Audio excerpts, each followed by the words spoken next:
Mesdames et messieurs, soyez les bienvenus sur Ecclesia TV. Vous suivez la revue d'actualité. Voici les titres. Diocèse de Mans, le dimanche 17 octobre dernier a eu lieu l'ouverture officielle des festivités du Jubilé d'or de la paroisse Sainte-Thérèse de l'Enfant Jésus. L'événement a été marqué par une messe d'action de grâce célébrée par le curé de la paroisse, le père Pierre Thiemoko, en présence d'autres prêtres et de nombreux fidèles. Et puis le mois missionnaire qui s'est ouvert depuis le 1er octobre se refermera le dimanche 24 octobre avec la célébration de la Journée mondiale des missions. Ici en Côte d'Ivoire, les acteurs des œuvres pontificales missionnaires OPM ont choisi le diocèse de Bandoukou pour la tenue de l'événement. Dans cette édition est prévu le retour sur l'album Mémoire de quelques activités menées par le Bureau national des OPM de Côte d'Ivoire. Le dimanche 17 octobre dernier, le père Pierre Thiemoko a célébré une messe d'action de grâce qui a marqué l'ouverture officielle des festivités du 50e anniversaire d'existence, soit du Jubilé d'or de la paroisse Sainte-Thérèse de l'Enfant Jésus du diocèse de Mans. Cette célébration s'est déroulée en présence d'autres prêtres et de nombreux fidèles. Le point dans le papier image de la cellule de communication du diocèse de Mans, commenté par Morel Poti. 1972-2022, 50 ans que ses portes sont ouvertes, 50 ans qu'elle est le temple de l'évangélisation, 50 ans qu'elle accueille les chrétiens et abrite les célébrations liturgiques et eucharistiques. 50 ans que la paroisse Sainte-Thérèse de l'Enfant Jésus du diocèse de Mans existe. Cela mérite un jubilé et surtout une action de grâce à Dieu.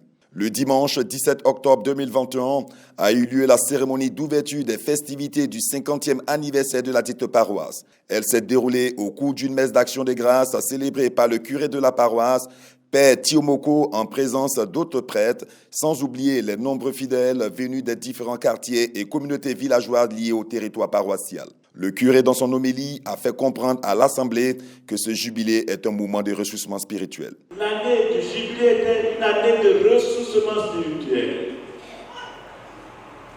On ne peut rien faire, on ne peut rien construire de grand et de beau si on n'est pas enraciné dans le Seigneur. Et notre effort principal cette année sera de faire en sorte que nous soyons plus unis à Dieu et que nous nous soumettions à sa parole et que nous fassions tout pour apprendre sa parole et vivre profondément de cette parole. Lequel doit permettre à tous et à chacun de vivre intensément à son niveau la parole de Dieu pour continuer à construire cette paroisse. C'est également transformer nos relations.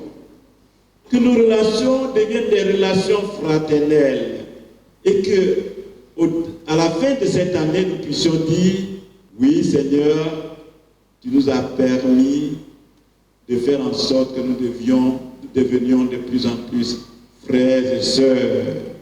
Et que cette année, l'année jubilaire soit pour nous aussi l'année de miséricorde, de pardon mutuel, en commençant d'abord dans nos paroisses, dans nos maisons, je voudrais dire, dans nos familles, dans nos communautés de base, dans les différents groupes où nous sommes, et que rien ne nous retienne loin les uns des autres.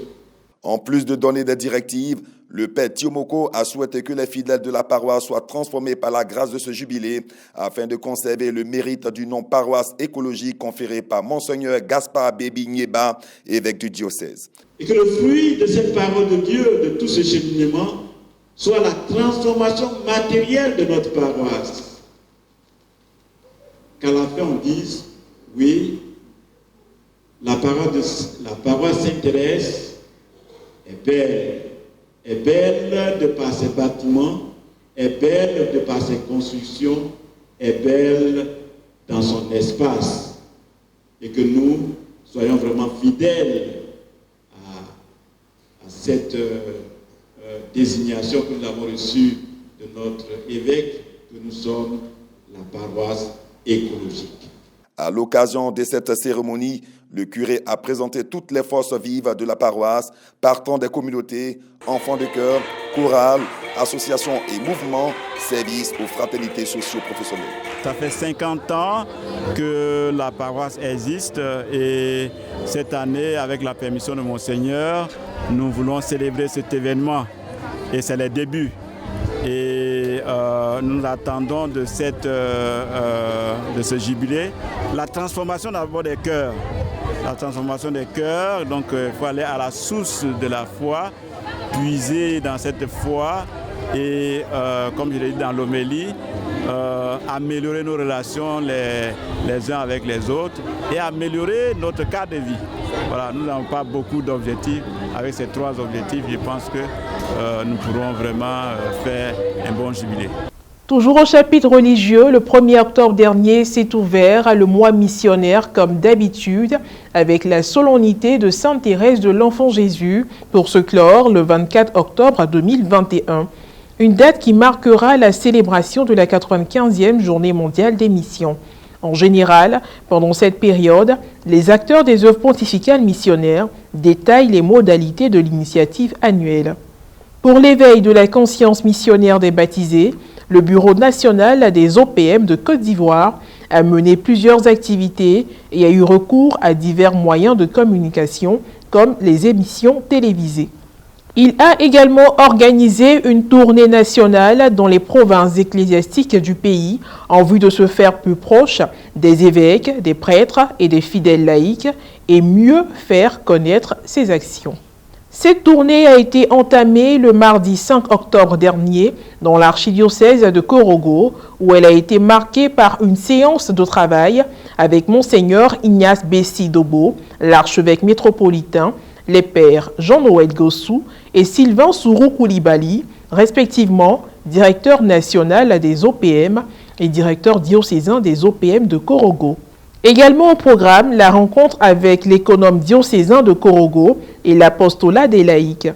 La deuxième étape de cette tournée missionnaire s'est déroulée dans le diocèse de Katiola du 9 au 11 octobre dernier, avec à la trame des rencontres avec Monseigneur Félix Nyenanchini Koulibaly, administrateur diocésain de la circonscription ecclésiastique, les responsables diocésains et les jeunes des OPM. Par ailleurs, les diocèses de Grand Bassam et d'Abidjan ont été visités par les délégués des OPM à l'occasion de la rentrée pastorale 2021-2022. Précisons que cette année, en Côte d'Ivoire, la journée mondiale des missions sera célébrée dans le diocèse de Bondoukou par le Bureau national des OPM. Et puis, pour terminer, hors de nos frontières, le mercredi 20 octobre dernier a débuté la visite en Terre Sainte du nouveau ministre général de l'Ordre des frères mineurs, frère Massimo Fusarelli, et du vicaire général de l'Ordre, frère Isauro Kovili.